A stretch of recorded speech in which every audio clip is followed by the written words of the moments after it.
که تاسو هم لدی لاس سره خپل لاس ور نکړئ نو تاسو پر لاس دی افسوس وي، ځکه دا کوم عادي لاس نه دی بلکې په اصل کې د انسانیت لاس دی. په 2014 کال کې د قزاقستان په یو کانال کې یو سپی لویدلی و.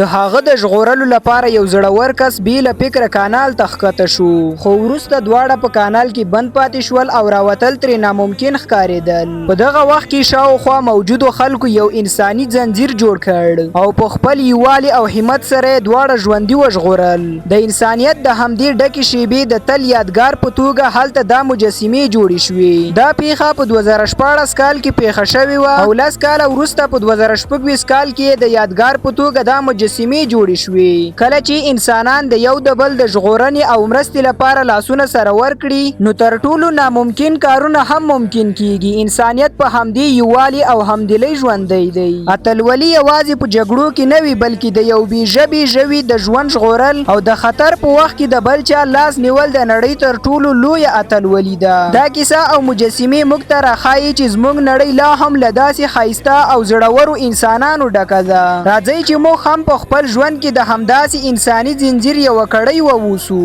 تاسو د دې کیسې او د انسانیت د همدردۍ په اړه څه وایاست؟ خپل نظرونه مو راسره شریک کړئ.